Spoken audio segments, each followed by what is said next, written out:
ஹீரோவை மறுபடியும் கொல்றதுக்காக கூட்டு போவாங்க. நம்ம ஹீரோவும் எனக்கு ரொம்ப டயர்டா இருக்குங்க. ஏன்டா இப்படிலாம் பண்ணிட்டு இருக்கீங்க? அப்படி நம்ம ஹீரோ புலம்பிக்கிட்டே போவாரு. கதவு திறந்தா உள்ள நிக்கிறது நம்ம ஹீரோயினி தான். நம்ம ஹீரோயினி கையில ஸ்வாட் வச்சுட்டு ரெடியா நிப்பாங்க.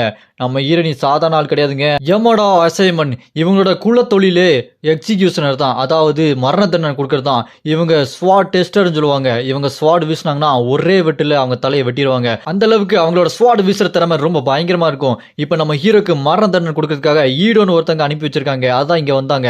நம்ம ஹீரோ அப்படி மரண தண்டனை கொடுக்கறதுக்கு ரெடியா இருக்கும்போது அவங்க ஸ்வாட் எடுத்து நம்ம ஹீரோவோட கழுத்தை வெட்ட போவாங்க.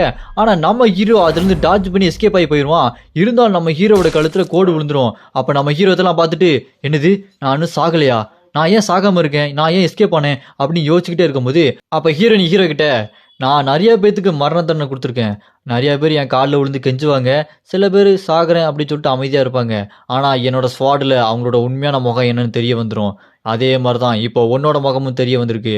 நீ சாக கண்டிப்பாக விரும்பலன்னு எனக்கு தெரியும். ஏன்னா நீ தலைவரோட பொண்ணை லவ் பண்ணுற.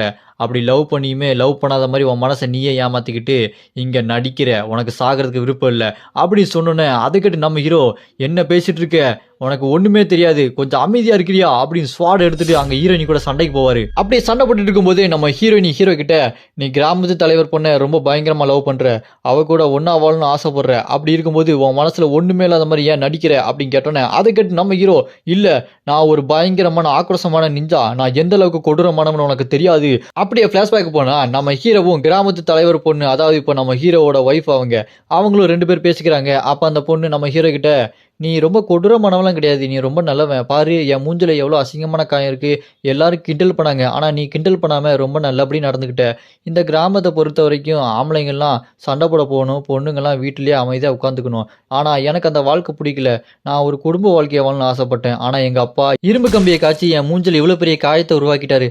ஆனா மனசில் உள்ள விருப்பங்கிறது போகவே போகாது இல்லை காபிமாரு அப்படின்னு சொல்லிட்டு காபிமாரு நம்ம ஹீரோக்கு ஒரு கிஸ் பண்ணிடுறாங்க. நம்ம ஹீரோ ஐயோன்னு வெக்கப்பட்டுருவான். அதை பார்த்துட்டு அந்த கிராமத்து தலைவர் பொண்ணு பாத்தியா நீ இந்த அளவுக்கு வெக்கப்படுற, நீ எப்படி கொடூரமானவனா இருப்ப அப்படின்னு சொல்லும்போது அப்படியே அந்த பிளாஷ்பேக் கட் பண்ணி இந்த பக்கம் மறுபடியும் நம்ம ஹீரோ ஹீரோயின் கூட சண்டை போட்டுட்டு இருக்கும்போது நம்ம ஹீரோ எனக்கு எது மேலேயுமே விருப்பம் கிடையாது, நான் ஒரு வெற்றிடம், என் மனசுக்குள்ள வெறுமைதான் இருக்குன்னு சண்டை போட்டுட்டே இருப்பான். அப்போ மறுபடியும் பிளாஷ்பேக்கு போனா நம்ம ஹீரோ வந்து அவனோட ஒய்ஃபு கூட சந்தோஷமா இருக்கணும்னு இந்த வேலையெல்லாம் வேண்டாம், கொலை பண்றதெல்லாம் விட்டுறணும் அப்படின்னு கிராமத்து தலைவர்கிட்ட போய் அப்பதான் சொல்லியிருக்கான். அப்போ அங்கிருந்து போக ட்ரை பண்ண போய் தான் அவர் ஒரு மிஷினை கொடுத்து இப்போ இங்க மாட்டிக்கிட்டான். அதுதான் தெரிய வருது.